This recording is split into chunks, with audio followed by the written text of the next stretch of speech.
if you make 100 calls or 1,000 calls or 1,000 door knocks, it's that 1,001th door knock that might convert. And because you get that first door knock, the next 1,000 calls you make, it's without failure that you'll receive the second referral well before the second 1,000th call. You're exhibiting the attributes of a leader because you're willing to make yourself accountable first. So before you look at the fault in your employee or anyone else, it's like, have I done the right thing? Have I picked the right people? And have I set up the right processes?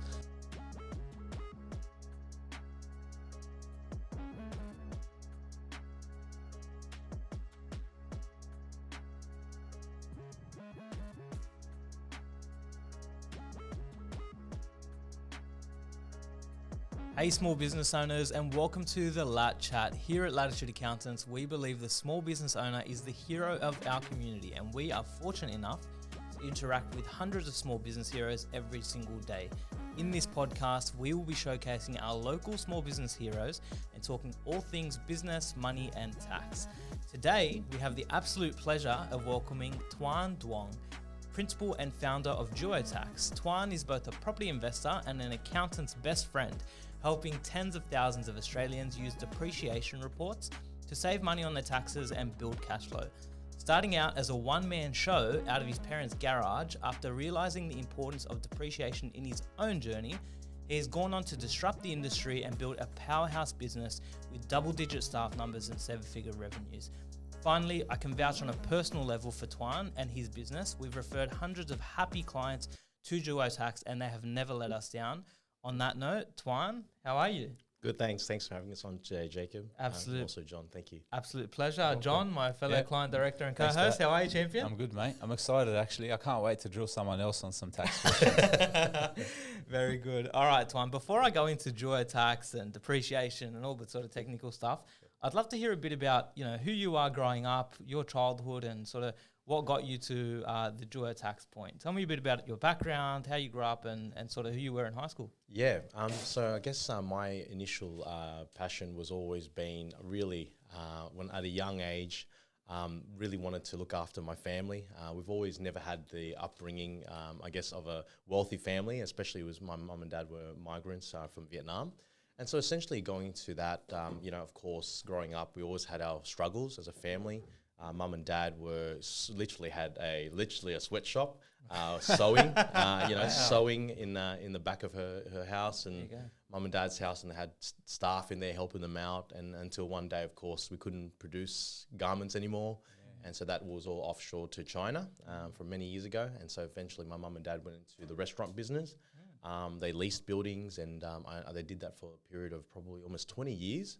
Up until such point that I was running a business but for that period they were leasing, and one of the biggest mistakes at the end when they financially couldn't afford the lease because of the increase in, I guess, real estate. And so essentially leases went up, rents went up, and they were pretty much out of business. And I guess the biggest lesson out of that was to be a landlord. And I think looking back now, mum and dad, if they were landlords, as well as business owners, like I am today, they would be in a much better position. And so I guess for me, seeing that at an early age, experiencing that hardship with them, it gave me incentive to say, you know what, I really have to do something that's related to, I guess, business, but also as a business owner, mum and dad were, but also be a landlord at the same time. And that's what I've achieved today. And I think going on the back of that, I got to buy my first investment property. And it was a duplex in Canley Heights, something people can't do today because, I grew up around the Cabramatta area, but buying something in your backyard was possible 10 years ago. So as I bought that, and as a brand new duplex, I received accounting advice like you guys would give to your clients today. And my accountant at that time said, get a tax depreciation schedule, which is something I had never heard about. I didn't know what it was, and I was explained that it could give me big tax savings. So then I appointed a quantity surveyor, and I said to my accountant at that time, can I do it myself? I studied construction and quantity surveying in uni. He goes, no, you've got to go see someone that's registered with the tax board, and they've got to be qualified as a quantity surveyor by the tax board to go and prepare these depreciation schedules. And when I did appoint someone many years ago for that property, that was 10 years, more than 10 years ago, so it would have been, I'm getting older now. 2012, so 12 years ago, I got that report done, and that first report I ever got offered me $15,000 as a tax deduction, There you go. and it was something like $8,000 in tax refund, and I was on a very modest income of about $65,000, and so that $8,000 was huge, for especially a young kid like me at the age of 25, and so I couldn't believe the power of it, and I said, well, how does not everyone know about this? Only accountants have to advise someone. So I made it my problem to go out there and inform others, and so I decided to start that business about 3 years later after that. So 2015 we started. Beautiful. And haven't really looked back ever since. Awesome. And just on that, so were you working at the time when you were 25 and you bought the property? You're on a wage. Yeah. How was that transition out of your job? What were you doing for work at the time? Yeah, I was actually a civil site engineer. Oh, So when I graduated from construction management with quantity surveying qualifications, I decided to go down the civil site engineering route. I really enjoyed it, being on site, understanding how to build, and working in civil. It was tricky, but I learnt a lot. I would say I'm a bit of an Excel master, knowing how to project manage and run the business run projects for the organisation. And so I did that for a period of 5 years, and for me that was instrumental, because some of those skill sets and understanding what time pressures were like, especially on a building site, that taught me a lot. And going from there, when I decided, I'm going to take the plunge to go into my own business, I had to, of course, resign from that job and move into a quantity surveying role, which I did for a couple of years with a firm in Parramatta. I learned a lot of traditional quantity surveying skills, and using those skills, I was able to, of course, now harness depreciation. Depreciation, I think, is a relatively easy thing to do, because it's, I guess, Division 40, Division 43 is spelled out very extensively with the tax law, but which is plant equipment and building works, or capital costs, capital works. But I guess the science of understanding construction costs is where it's important to understand, okay, what is a building worth, and how can we, in this application, maximize the building value so we can give people the best return on investment, is where my strengths are. Awesome. And so just on there, let's get technical a little bit. So you touched on depreciation, Div 40, Div 43. This is some of the, all the fun Tax stuff. jargon. I was going to say, if it says Div 40 and Div 43, it doesn't actually break that down. We're going to have to explain where that came from. That's it. So why don't you explain to us a little bit, what is depreciation, and what's the point? So property investor, let's say, goes and buys the property. What is depreciation? Why should they get a depreciation report? Yeah, look, depreciation is essentially the wear and tear of any goods. And in our sense, depreciation on a building is going to be the wear and tear on building goods, such as brickwork, glazing, flooring, roofing. Any structural element that's part of a building is considered depreciation on Division 43, okay, which is your capital works. That's what we refer to as a technical tax term. Now, on the other end, we do have depreciation of plant and equipment as well. Depreciation of plant and equipment is essentially all your, motorized equipment, such as ovens, range hood, hot water services, tapware. These are also considered depreciable assets under Division 40 with the Tax Assessment Act. So having these two items categorized allows us to go into a property and realize what can we claim and what can't we claim. Of course, certain things we can't claim, such as organic materials, such as landscaping or softscaping, plants and whatnot. But of course, when it comes to anything man-made, essentially, we can claim that. And so as a quantity surveyor, it's important to understand these, and so that we can give clients the best advice when it comes to what they can claim in a rental property or a commercial property, and understanding that is going to be key. And so that's what depreciation is. It's obviously loss of value on the structure, like you just talked about. So what's the benefit to that depreciation for the property investor? How do they benefit out of it, like negative gearing and all that sort of stuff? Yes, so if you've got a property that you're claiming depreciation on, of course, assessing all these plant and equipment as well as building works will give us a depreciable value on the plant and equipment. So for example, we'll work out, okay, you've got $50,000 or $100,000 on this granny flat. Now what we're going to do is break down the plant and equipment and as for the building works each financial year. So for example, a piece of plant might cost you $2,000 for example, air conditioning unit, but in the first year, you're going to get $300 as tax deduction. We add it with $300 on the hot water system, et cetera, and the building will get you $1,000. So total in the first year might be $5,000, and that becomes a tax deduction to your personal income.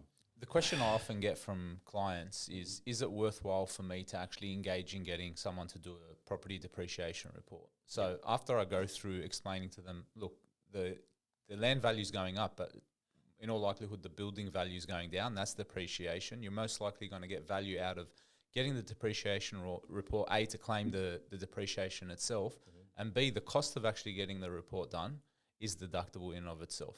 Yep. So I look at it from all angles. 99 times out of 100, the value proposition is there. Is that your experience where everyone gets value out of getting this service? Yeah, so essentially, of course, over time, the gist of it is property prices are going up. But when they talk about property prices going up, it essentially means that the land value is appreciating. In every circumstance where you have a building that's on a piece of land, the building value will decline. That building value, what we need to do as a quantity surveyor, engaging a quantity surveyor is critical because that building value is split between plant and equipment and building works.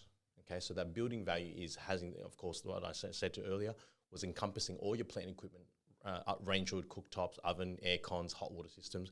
These assets here will depreciate a lot faster than the actual building itself, and they vary. You've got depreciation rates of 10%, perhaps for air conditioning units, and only 5% for something that might be shorter lifespan. So you might have something like an oven, which would depreciate slower, compared to carpet, which would require 12 years of depreciation. And getting these assessed is going to be critical.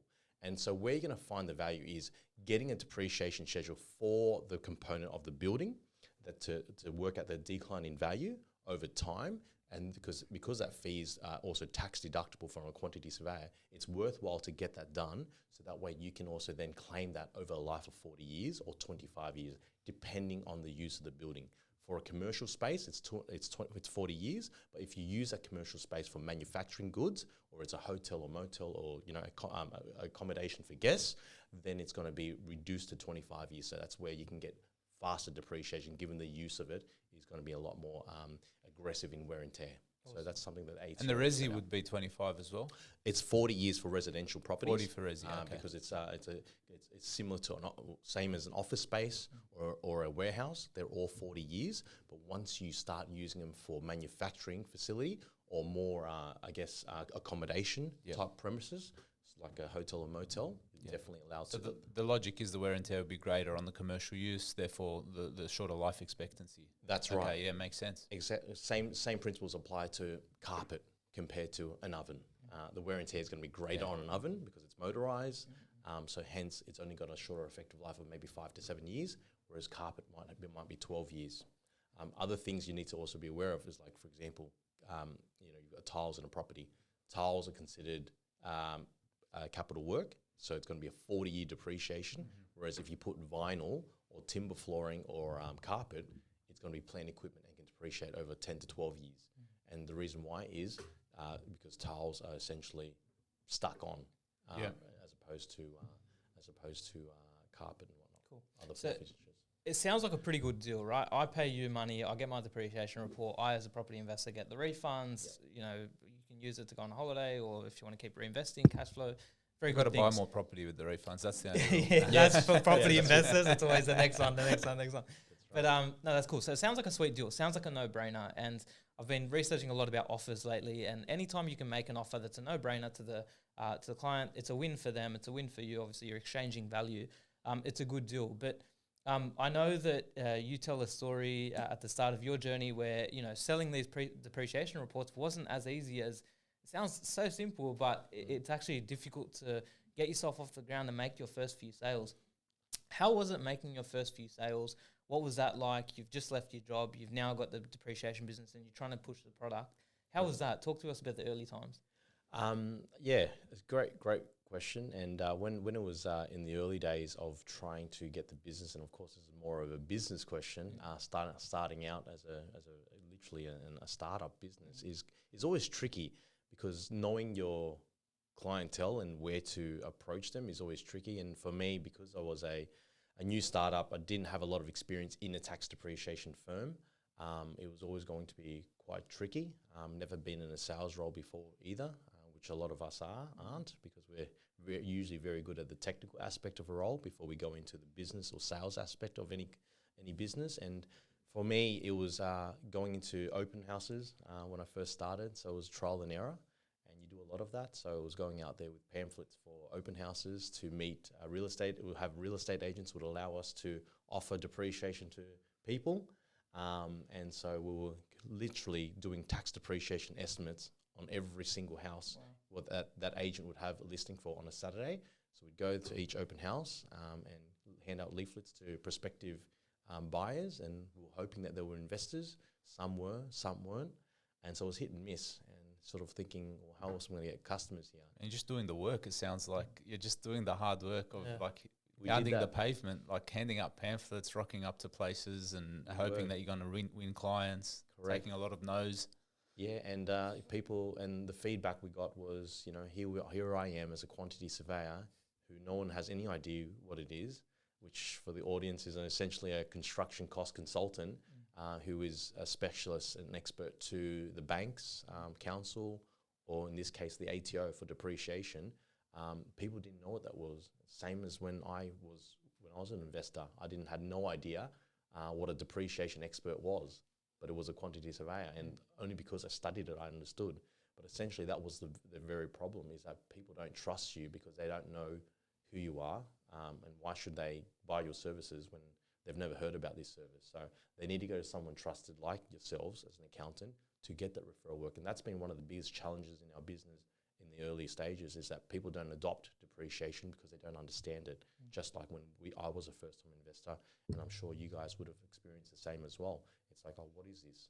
But of course, through your education, you probably understand it better. But for most people out there who are, working in different trades outside of tax and finance, most likely they don't hear about it, which is 99% of the population. And so having that ability to go out there and now, I guess, educate people by one method is, of course, these podcasts, but of course, better informing accountants of the ability to claim depreciation. As much as I know you guys understand it, there's a lot of accountants I've come across where, I didn't know you can claim depreciation on an old property. Oh, my property is 50 years old. I can't claim anything. Well, that's not true. Properties that are commercial, even though the legislation changed many years ago, 2017, you can't claim any plant and equipment depreciation on a second-hand property that's residential. However, it's commercial. You can have a property that's 100 years old that you buy today, and you can still claim that old piece of carpet, even though it's got a residual value of $500 for the whole building. You could still claim that, and under $1,000, you have a very aggressive tax write-offs, right? Under that low value pooling rule. So these little things that we can leverage on can make a big difference. And I guess a lot of accountants and a lot of advisors, for that matter, accountants are not, they're very well versed, but when it comes to buyers agents, real estate agents, property managers, that advice is critical. And so we find that there's a lot of value in going out there and spreading that word via education, really. Awesome. And a concept that comes to mind is, I'm pretty sure Russell Brunson coined it, which is called the Dream 100, right? And the Dream 100 is a marketing concept where all you need to do if you're trying to sell a product or service is identify which person in authority owns the list of clients you are trying to target. So, for example, in your scenario, Tuan, you've identified that who do people speak to when they buy that property and when they're thinking about tax, and that's the accountant. So naturally, a lot of your marketing efforts would go to building good relationships with that Dream 100, that trusted advisor, in order to serve their clients and add value to their client base, and it's a win-win from there as well. So I've actually got a story for you, Tuan, and I'm not sure that you may know this or you may not, but the way we started our relationship with you was that one of our staff members who joined us in, I think, 2017-18, as just a junior making his way through, we had him sitting out at reception. and a guy Big walks Paddy. in. Yeah, Big Paddy. Shout out to Big Paddy. So a guy walks in and says to Pat, hey, we do depreciation. This is sort of what we do for our clients. We add value in X, Y, and Z way, and talks about all the things you've just mentioned. And so Patrick takes this gentleman's business card and tells the two founders at the time, and that was you. Yep. So right from I tell John all the time, I love a founder, I love the owner who is prosecuting their marketing message and is out there and is taking head of that sales and marketing role. Yeah. And I know that sales doesn't come naturally to you. What were the obstacles? Like, how did you overcome, okay, I'm in engineering and I'm a technician, like you just mentioned, to now all of a sudden I have to sell this thing, and I don't love sales as much. Yep. How did you overcome that obstacle and get good at building relationships and selling and getting behind your brand? Well, one thing is you definitely have to believe in what you do. I certainly, of course, believe in what I do, and I'll be honest, I'll probably have one of the easiest jobs when it comes to believing what I do, because one, the ATO endorses what we do. The ATO is very much allowing negative gearing in this country. It's one place that they encourage it, and so if you've got a property or you've got expenses when you purchase a property, they allow you to claim a tax deduction out of it, and depreciation is one of it. And it means that you buy a property and you're entitled to claim any losses against that property, which allows you to only get ahead even further. And it's a great reason why so many Australians invest in property, because of these advantages. And so I believe in it for that very reason, because as much as, yes, it's not fair, the separation of wealth in this country, but I believe that buying a property requires a lot of hard work, especially as a migrant or someone that's starting out with very little money, and to build up wealth and be able to buy yourself a property is such a testament to hard work. And of course, on the back of that, getting depreciation deductions, interest rate deductions is only cream on top, and a bit of a reward for going into that, delving into that journey of investing your money. So it definitely is something that I feel that I'm very comfortable selling. But for me, being a salesperson is not easy. It doesn't come naturally. I've got my own personal challenges that I have to overcome. But on the other end is, of course, I see the value that it brings to my life, my family, but also very importantly is the people that work around me. We've built a sizable business on the back of this. And of course, one thing is to have a great product, a great service, but the other thing is to get everybody in your team behind the motive as well, that drive. And so essentially day in, day out is all about now, it's not just me on the road that talks to accountants, talks to mortgage brokers, buyers agents. We now have a team of people that I try to inspire, and I go to work every day. And as much as there are tough days, I always see the lives that I've changed at work, in the people's lives there, that they're also going in their head in their own property journeys, building their own houses and their own families, to then to build their own careers, and so to speak, and that's been the biggest reward, I think. And so for me, that's the biggest driving force. And so we just have to. I'm just going down that journey now and continuing that for as long as I possibly can, and I still feel passionate about it. Yeah. And of course, until that day comes when you think, maybe something else is for me. But right now, I think I've still got such a strong focus on the value I'm adding to our sector, property, as well as the team. And that's a great reason to keep going, I reckon. Yeah. That's beautiful. You talk about, getting behind the product. If you're comfortable with the product and it adds value into the world and your purpose and what you're trying to do, it becomes an easy sell. John, would you agree with that? Yeah, I agree 100%. The thing that strikes me about you, and I love this attribute, is that the rejection doesn't seem to phase you. Like when you're talking about your founder story, you've got a product, you believe in it. Most people believe in what they're selling. Like that for me is like understandable. But then I hear a lot of this like cold approach type stuff that's going on. And like as humans, that makes us like, we get scared when we think about cold approaching and like going up, like you're knocking on doors, you're going to open homes, you're trying to meet, real estate agents, buyers agents, accountants you've never met before. And there's a vulnerability about yourself because you're going there and you're saying, hey, I've got this service and I want to provide this service to you. And then you're asking for acceptance in a way. And then inevitably you're facing rejection. So rejection. Sometimes you know, you get a win, you get a client across the board, you get an accountant refer you work or whatever. We've got a lot of small business owners, and when they're marketing and selling their products, they often hit the wall of rejection. What advice would you give the small business owner around, overcoming that fear of rejection and to push hard in sales and to continue to believe in the vision and what the product they're selling?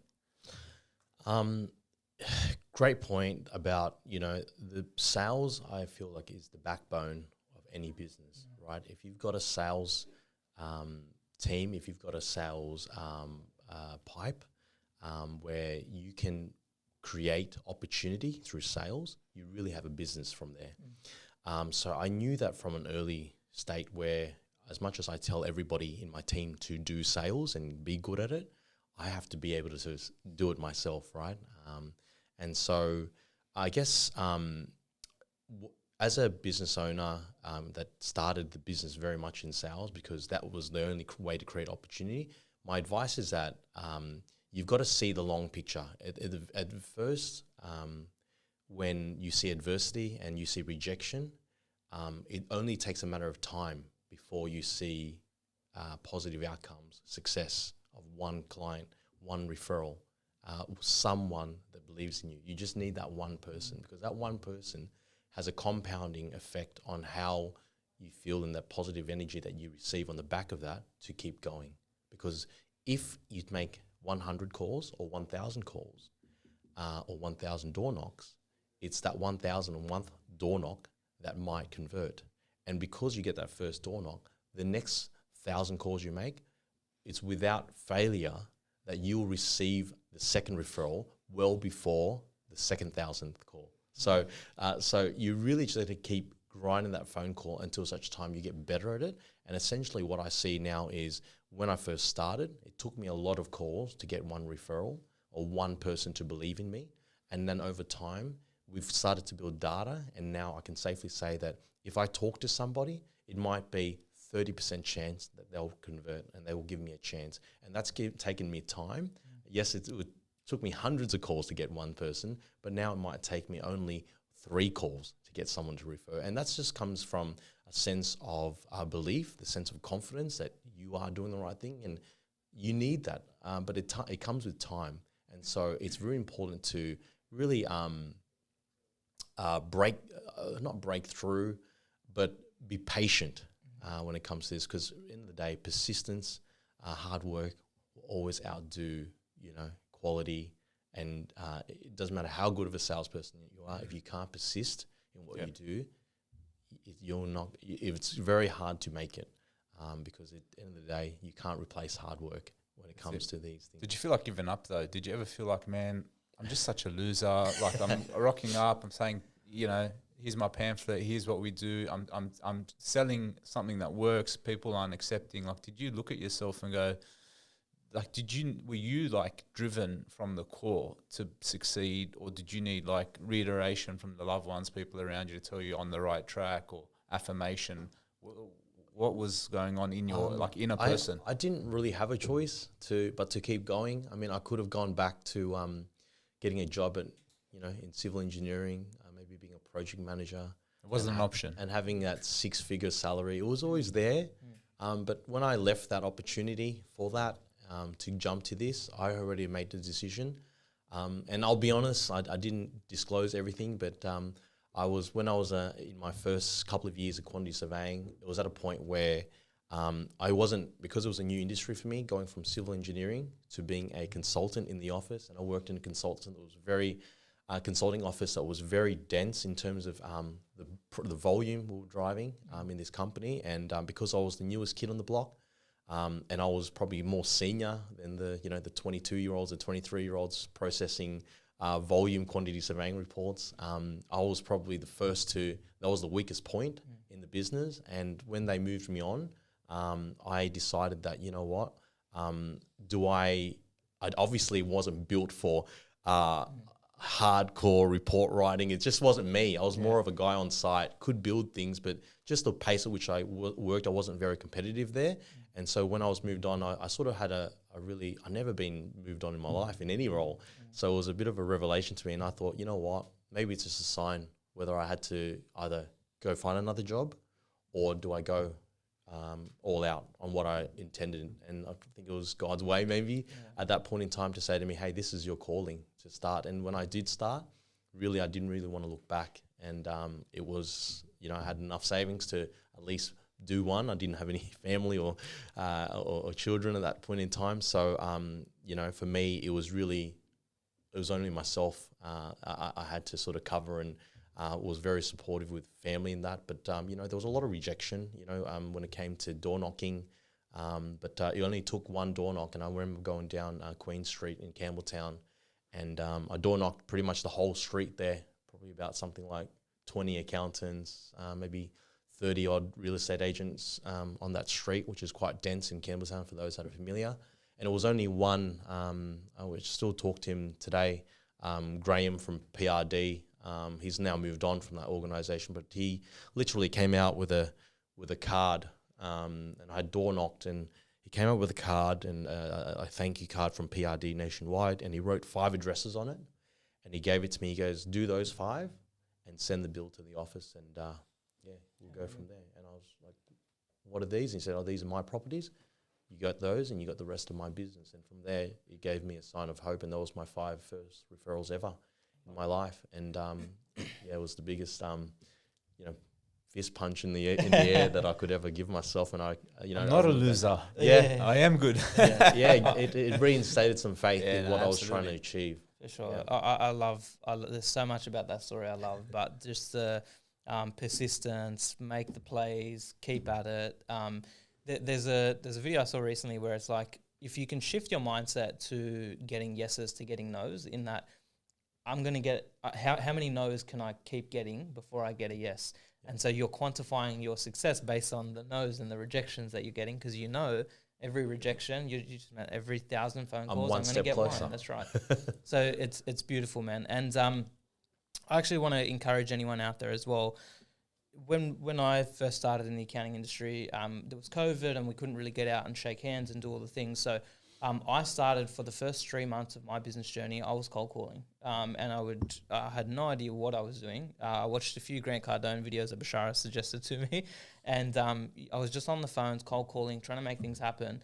And I didn't feel embarrassed telling other accountants this, but I almost felt like other accountants, why would you do that? That's embarrassing, as if I'm going to cold call someone and what am I begging for business? Like, there is nothing that can replace that grind and that hustle.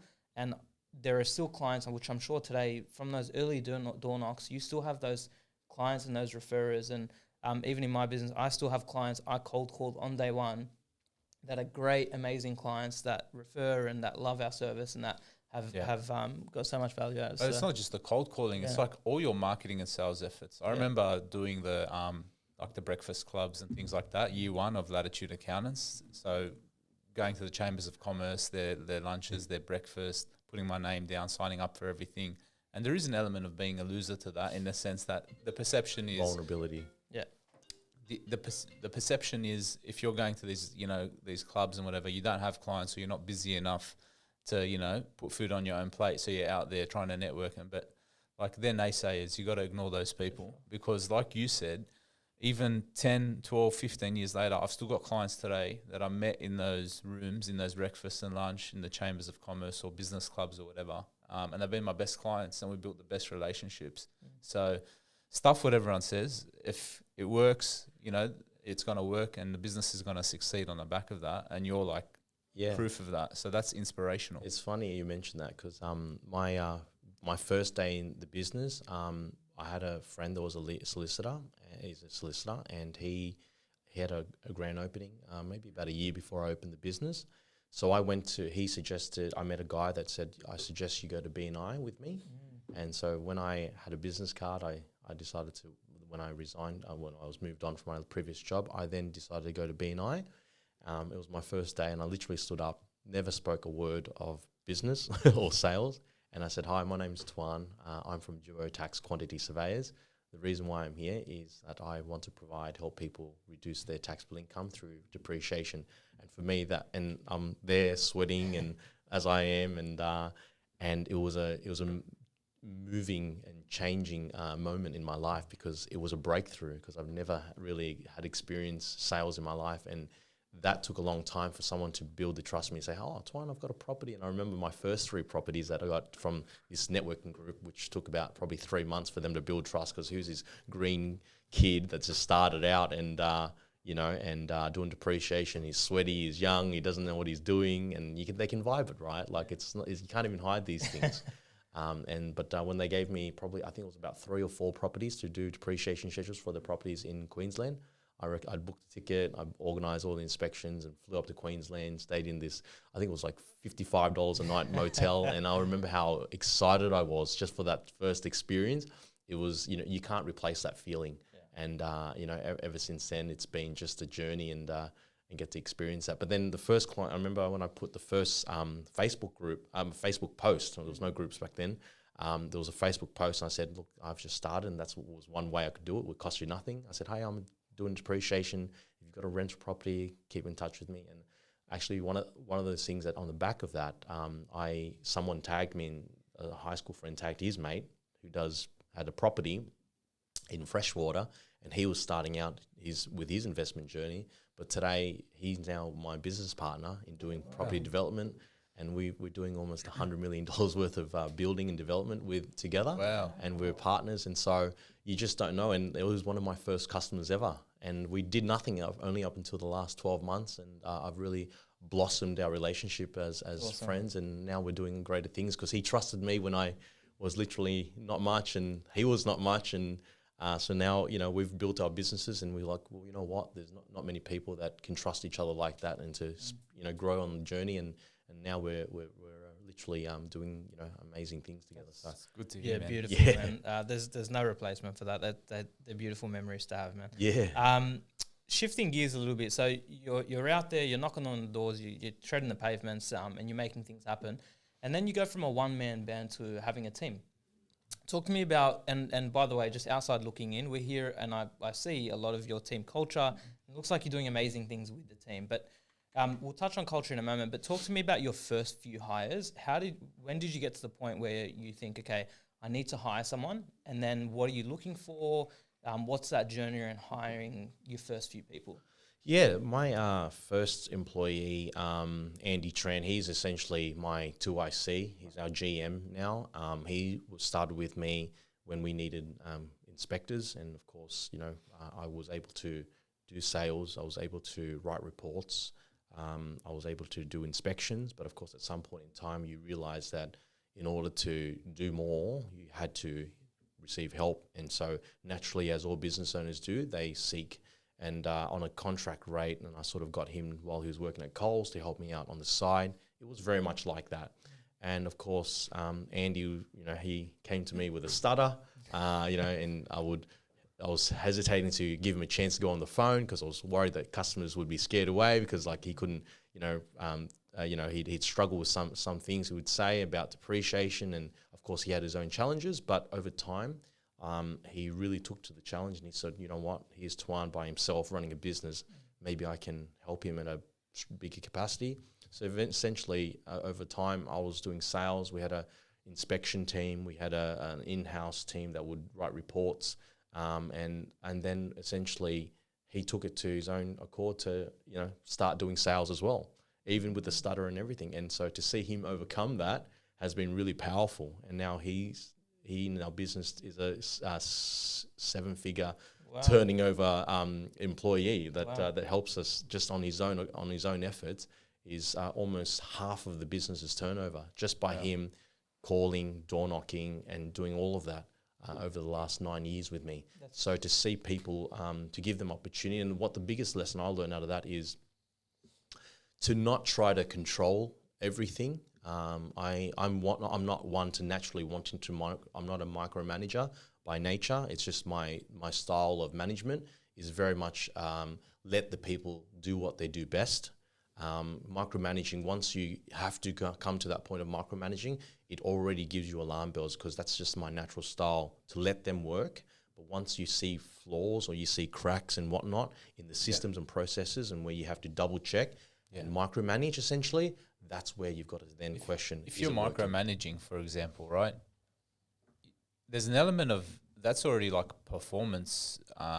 Like you already got them on like a performance review. It's like a first step in essentially saying if this person's not going to last here, right? Yep. So if you can't actually, like if you're training someone up and like, well, you're heavily involved because they need to learn an aspect of the business that they don't understand yet, then that's totally understandable. But if you've got someone that's qualified, they've been doing it for a while, and now you're back to micromanaging their activities, that's like a red flag. So it's interesting that you've now said as your style, you're not going to micromanage. But what I'm hearing coming through that is you're not really going to put up with staff that you have to micromanage.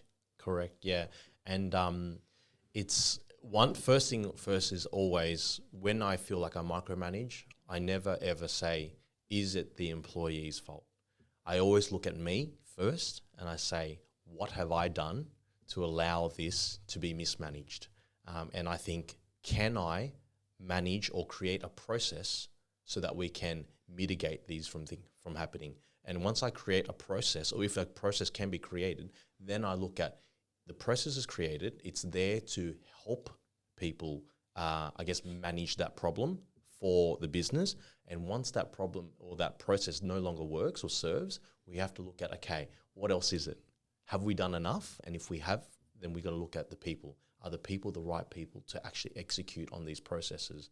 And once I feel that I've exhausted all options, then of course I have to make the correct recommendations or get the recommendations from HR and consult with the team whether they feel that it's right. And if it's not, of course, unfortunately, it's not always going to be, as much as Tuan the Terminator. That's right. Tuan the Terminator is on the scene. Exactly. Of course, they're hard calls to make in life. But, the way I see it is you're doing them a favor too. For sure. You know, when you see these continuous They're not happy. If you're not happy, essentially, it's not you creating problems in their life. I think you're doing them justice. Well, look at the favour you were served in your engineering company, right? Correct, yeah. 100%. It's not very that's positive way right. to look at it. Yeah. Marnie Jones has a saying here where she says, any issues or faults you see in your staff or your production is actually a reflection of yourself as a founder. So that takes so much putting down the ego and accepting full responsibility for anything that is happening in the team, and any process you need to build, you need to take that on as a founder and as a operator of your business. So that's kudos to you for taking the initiative and owning a lot of what happens with your team. Is that what's for you guys as well? Is that what you guys 100%. also have that same principle about in terms of like working out processes and saying how do you manage the problem before we, is that... Jacob and I have discussions like on this philosophical level all the time. Yeah. That's how we waste most times, but most time in between tax returns. It's the philosophy of business. Yeah. And like, we narrowed it down, we've stolen it from everyone, but like it's the business is people and processes, right? So you nailed it when you said, firstly, you're exhibiting the attributes of a leader because you're willing to make yourself accountable first. Mm-hmm. So before you look at the fault in your employee or anyone else, it's like, have I done the right thing? Have I picked the right people? And have I set up the right processes? And then Marnie Jones, who we love, has told us a lot about policy writing. It's like the processes have to go into policy writing, and then you refer the staff back to the policy if they're off track. You can do that a number of times. If the person is not willing to follow the policy, well, it doesn't mean they're a bad person, doesn't mean they're not great and they're not going to achieve great heights. They're just not the right person for that role at the time. Yep. But it has to come from a place of wanting the best, having their best interest at heart, the best interest of the company at heart, making sure you've made yourself accountable, that you've done everything you can as a leader to inspire this person, to coach, to manage, to make sure that they're reaching their full potential. But ultimately, not every person is fit for every role, and you're only holding them back and your company back if you're not willing to stand up as a leader and execute on that decision. I agree. And like a great example is, for example, if you have a customer that's not satisfied and they write you an email, they're not satisfied. And one of the things that's really important to me is that if you see some sort of dissatisfaction in an email, is that you pick up the phone and you call the customer. And so we've had circumstances where staff are not happy for the day or whatever moods they bring into the work, because of course people have all sorts of beliefs, they've got all sorts of problems that are going on in their lives, and who doesn't. And to bring that to work is one of the most difficult things, because it means that that energy resonates through to the customer. When you reply to the customer, I'm so sorry for the way you feel. Unfortunately, couldn't help. I would love to do better. Picking up the phone and saying that has a lot more oomph, impact, compared to writing an email, because that can be misconstrued. And that's one thing that we always try to push with our staff, is that there's a reason why we have staff in-house. A lot of things, and everyone is very familiar with offshoring and outsourcing these days to, other countries, of course, for cost purposes. But of course, it streamlines things. And to have staff here is critical in that process of managing communication and emotions between you and the customer. And I think one way to do that is by having staff come in with the right attitude. And so they need to have the right mindset and carry that ethos of what the company is all about. That's about looking after customers first, and everything else comes second. Yes, so right. I love that you say get on the phone and call the client. It's attractive. It's just very attractive. I don't know sexy. if It's sexy, it is sexy. Yeah. I don't know if it's a generational thing, but on the we always speak about this. The nuts and bolts of it is that we sell products and services, but we're selling the human elements as well. And the better you as an organization can relate to your customer, can get on the phone, can help them resolve their problems in the most human way possible, there's something attractive to that. And the biggest sort of the only thing we have left with the increase of AI and tech and all this sort of stuff is that human element. And is that humans fundamentally are tribal and want to be part of a community and want to feel heard and all that sort of thing. So the more we can, humanize our business, the more attractive and the more competitive it is. So I love that you say that. Speaking of humans, I always see you post on your Instagram on Fridays. You guys have a team culture where you bring in lunch and you all have, whether it's Fangos or whatever, all the good stuff. You have a team lunch. Eljana, sorry. Yeah. Shout out to Eljana. Yeah. So tell us about the team culture and how you were able to build that culture within the team and to make sure, everyone's happy and thriving and doing their best work. Yeah, we I guess it started from a really early day in the business, is that when we had wins, I remember when we used to not have a CRM at that point in time, and it was early days, we'd write we'd write all our opportunities for that week, and of course we'd manage the jobs through Excel, and after the end of the week we'd put a red line. That was Friday close of business, and then on the new week we'd write it down, all the jobs again as the days went on, and and then we'd make a red line. So every time the difference between the first week and the second week, as they increase, I would generally take the one staff, or my brother also, who works as my first employee that was not paid. Don't tell the tax office. That's a standard first employee. Standard employee move in the immigrant community is hire your brother. I've done that. Free removalist, free report writer, as well. free. They're paid in love. That's right. Yeah. And so pretty much we did that, and we'd take out. I'd bring the staff to what was our first office in Canley Heights. I remember we rented that for $275 a month. It was great because I had a little office next to the accountant that in Canley Heights. That's still available? Make some inquiries, man. That's Canley Heights coming next. Just bring some more team with it. That's all. So we had that, and we'd always take the staff to lunch every time. The couple of guys and myself, we'd go to lunch on a Friday for lunch if we knew that we had the best week ever. And I guess ever since then, and that was 9 years ago, we've literally had our biggest week ever, every week of every month of every year, and it's been got a tradition, and it's got to a point where it doesn't even matter if it's not the biggest week ever. It's a thing that we do as a community of teammates, and create that mateship to get everyone together and celebrate. That's nothing better than breaking meal with the ones that that you want to do it with in day in, day out. 100%. John, how important is that for you and for any business to celebrate your wins? You work so hard, and there's so many tough things that happen in business, and it's always difficult decisions, hiring, firing, processes, systems, people, customers.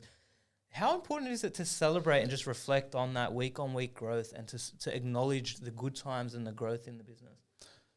how important is it to celebrate your wins? I mean, when I think back to my childhood playing rugby league, everything's a rugby league analogy around here. It's like the most fun times growing up were winning grand finals or winning games, and like I'll never forget the chemicals that are released when you've just the final siren's gone and everyone's hugging, jumping on each other, patting each other on the ass. It's just like this feeling of everyone together. We've just done something amazing. It releases chemicals in your body where it's this is the best thing that's ever happened. So I can tell you, like, the 4 or 5 grand finals we won as kids, the celebration that we had, that like after the game, our parents taking us to go eat or celebrate music and all that. It's the reason we won the next grand final. That's beautiful. It's the reason we won. We turned up again next week and won again. It's because I want to feel the way I felt when we won that under 10s grand final at Enfield Feds versus St. John's. If any of you guys are watching, we beat you guys 12-10, sucked in. All right, so that's the importance. The importance is the reward pathway is established. Yeah. It's like we did X, it resulted in Y celebration.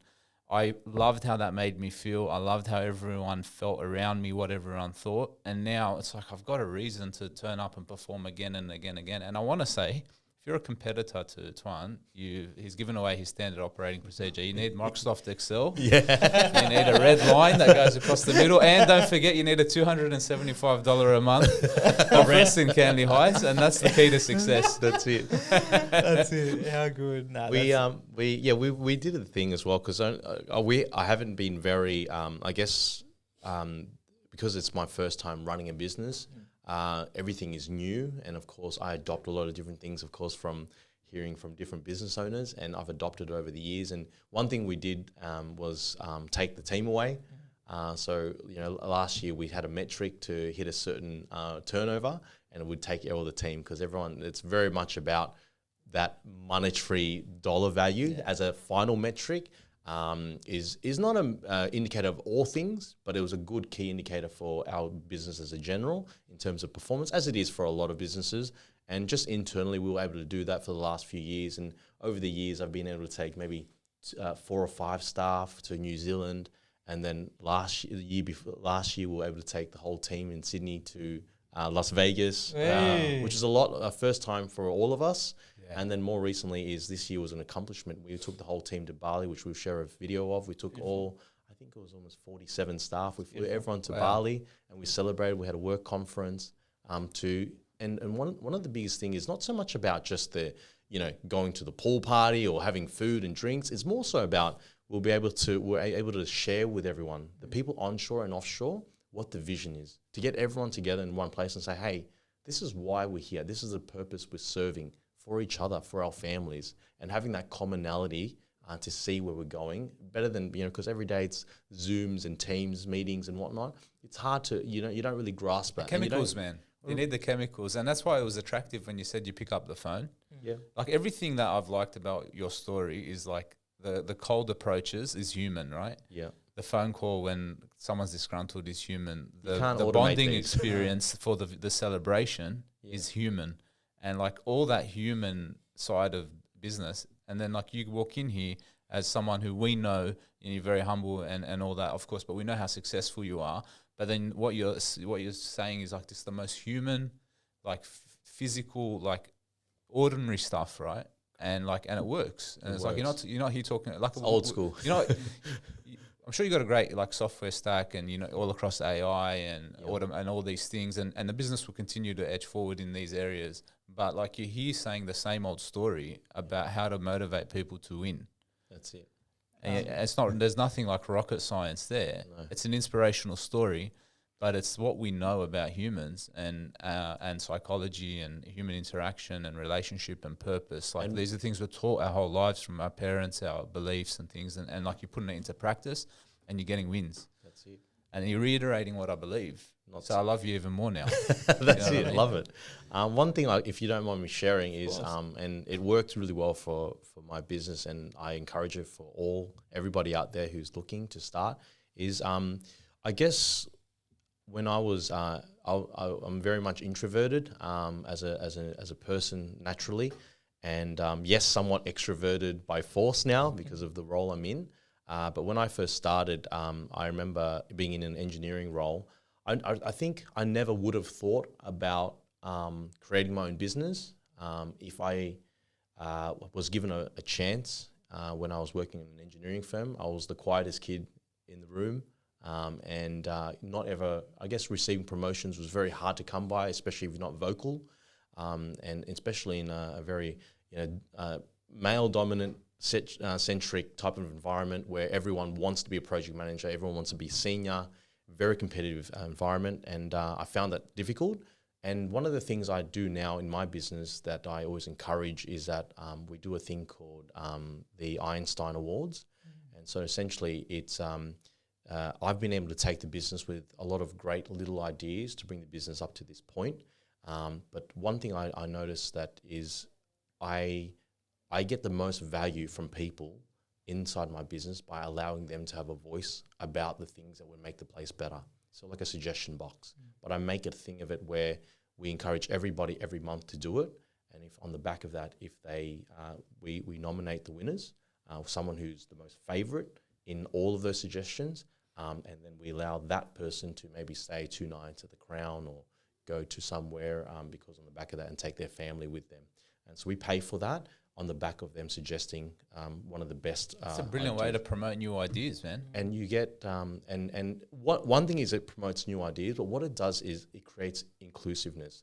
People, and something that I learned along the way is called being, from Patrick Bet-David, is called an intrapreneur. An entrepreneur is someone who does it outside, right? They leave and they blossom outside of the business like I have or like you have in this business. However, an entrepreneur is someone that you breed from within. You allow them to blossom within your business. And a great example of someone like that is Steve Wozniak. He was a genius, worked with Steve Jobs to create the Apple Mac, but he didn't go out on his own. Steve Jobs gave him all the leverage and all the resources to do everything within his environment and allowed him to blossom. And so I've been able to do that with a lot of the people in the team, and they create a lot of the opportunities, the ideas, the concepts.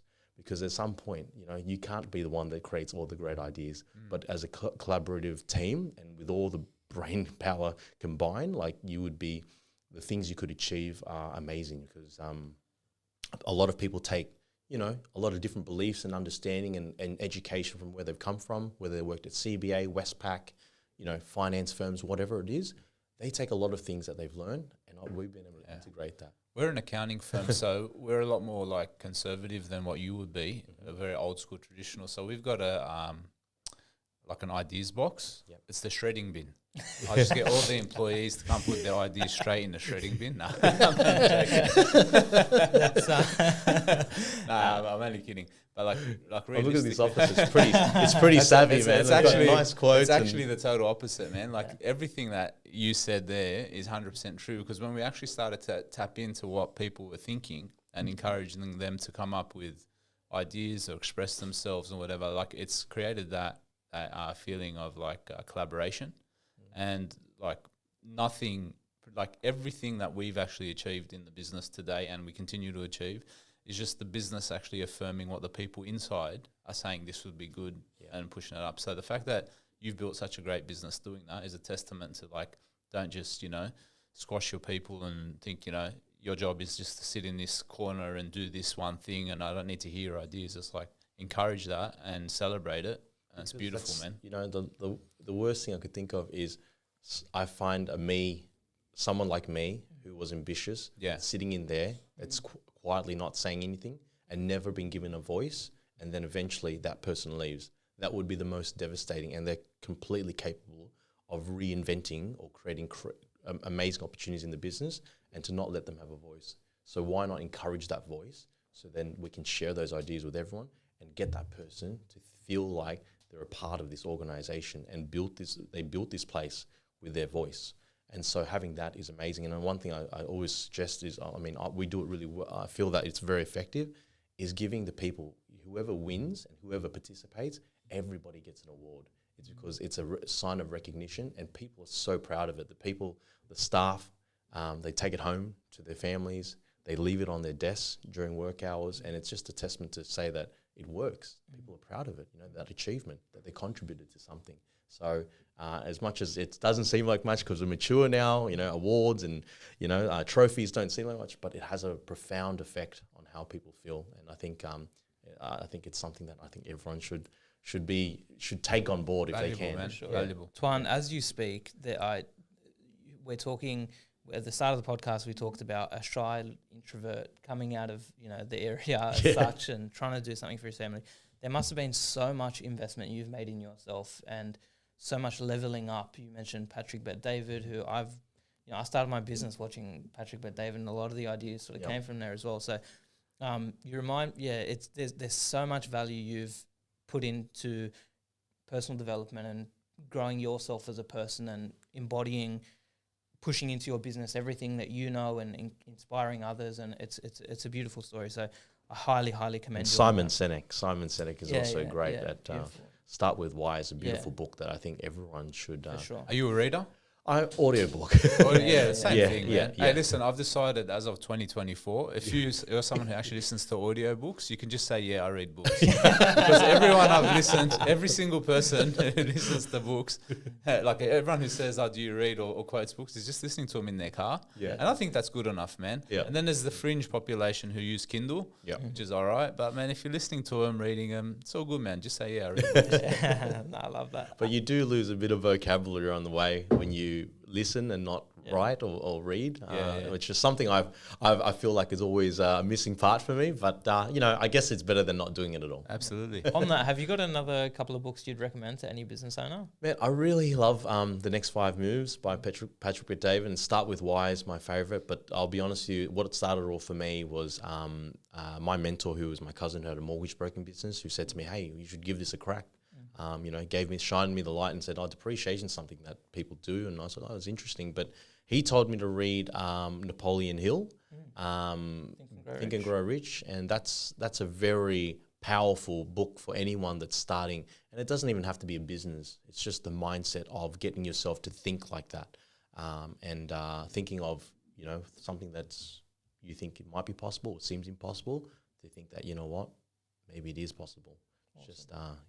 That positive mindset is good. For sure. Yeah. Awesome. Final question. What does the future look like for Duo Tax? So we've achieved a ton of success so far. I say we because I feel like a part of the journey now. I've bought in, man. I've bought into the Duo Tax journey. 100%. You know what I've bought in on? The Vegas idea. I bought into Vegas already. That was done. Yeah. Whatever you say next, don't say tax and accounting. That's the only thing you're allowed to say because I'm very scared of you. What does the future look like for Duo Tax? How do you stay motivated, and what are the things we should look out for from Duo Tax in the future? Staying motivated is really important. And of course, everyone has their days. I have a lot of these days as well where it's tough. It's tough going. We always have challenges in the business, whether it's staffing, resourcing. It's client dissatisfaction, referral partner dissatisfaction. You have those challenges, but on the upside is that you work through them. You pick up the phone, you work out those problems so you can get through each and every moment. But importantly is, for the people, I'll be honest with you, 9 or almost 10 years into the business now, and there's been people that suggest me, have you ever thought about selling the business? It's a question that gets asked a lot, and I'll be honest with you, more recently. And of course, it crosses my mind because of the question. But importantly, I think I've got a lot of people that rely on me to drive.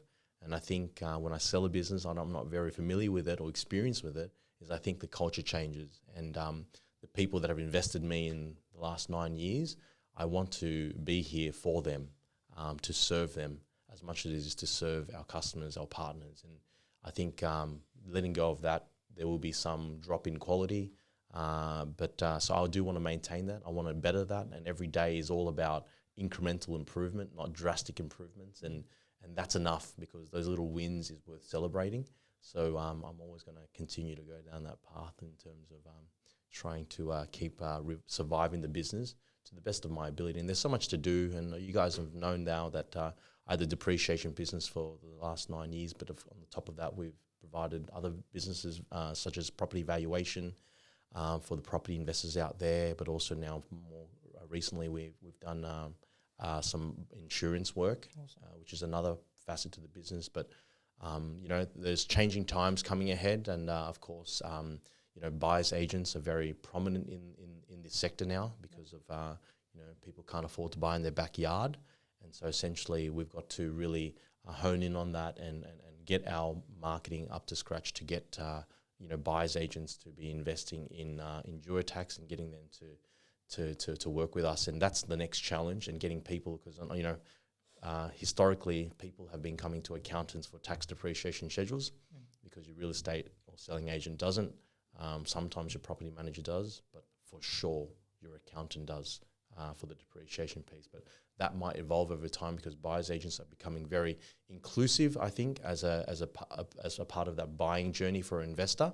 They're very much about, you need to have a solicitor, you need to have the right legals, you need to have the right insurances, you need to have the right finance, you need to have the right accountant. And they also mentioned that, of course, depreciation is a no-brainer. So they're at the forefront of the purchasing journey, and for us, that's the biggest challenge, is to now look after from front to end. And so as a referrals channel, they're very important in that. So we are working hard towards building a platform for that. So that's awesome. So it's always something to do. Appreciate that so much. And Tuan, for everyone listening to this podcast, Tuan, you are one of the most inspiring, motivating people that A, we've had on the podcast, and B, just generally. I appreciate that. You know what this is? We talk about heroing the small business owner and heroing someone who created something out of nothing and is of the mindset that serving the people, serving the community, serving the clients, adding value. For anyone who thinks capitalism and business and is all about the high flyer with the exploiting the labor and all that sort of stuff, this is what a business owner looks like. This is who is in the trenches, adding as much value as possible, creating jobs, giving people careers, is in two minds about even exiting the business, because so many people rely on the business, and the other people's resources come from the success of Tax. It's also worth mentioning, when we think about AI, for the last 9 years, we've had the first problem was finding business. Once we found the business, we now needed the staff to work to manage the volume that was coming in. And the biggest responsibility I have now as a business owner is the volume is there. The people there to work and to manage and help us get through the workload. I find that the biggest responsibility I have now as a business owner is the challenge in making sure that they understand why they're there. Because if we keep working our staff to do the same work, are we doing them justice? And yes, we think AI is there the first thing people think about is reduce staff so we can cut costs, increase revenue. That I don't even think is secondary. I think the most powerful thing about AI is allowing people to find ways to innovate themselves to be more valuable as humans. If a computer or a system can do it for them, it gives them the initiative now to do something that's more valuable in the realm of the labor force. And so getting them to become more auditors, reviewers, rather than data entry is much more powerful. And having that mindset that I am worth more than what I was doing initially, because the guilt that I have is that we have people that are entering data, which can be done by something that's automatic almost. Why should we get the people to do that? Because it's not fair on them. End of the day, they're humans like you and I. So it's our duty or our duty of care to make sure that they're doing something that is productive as a human being. And I think that's the most powerful thing that AI provides us. Now we can, yes, maybe some roles will be redundant, but importantly, every role that we have requires that human touch. And that's something that you can't replace. For sure. And that's very powerful, that what's enabling us in this day. For sure. And age. That's beautiful. Tuan, it's been an absolute pleasure. We had this lying around, and I know you mentioned PBD's name a few times. His new book. Huh? This is his new book, but what's better than his new book is a new book signed by the man himself. So we wanted you to keep this copy. This is for you. I've been inspired by your story. I love what you do, and I look forward to continually referring you work and B, making sure we keep in touch and keep following the story of Tax. Tuan, it's been an absolute pleasure. Thank you so much. Thanks, mate. Thanks for coming in. I appreciate that. Thank you for coming in. I appreciate that.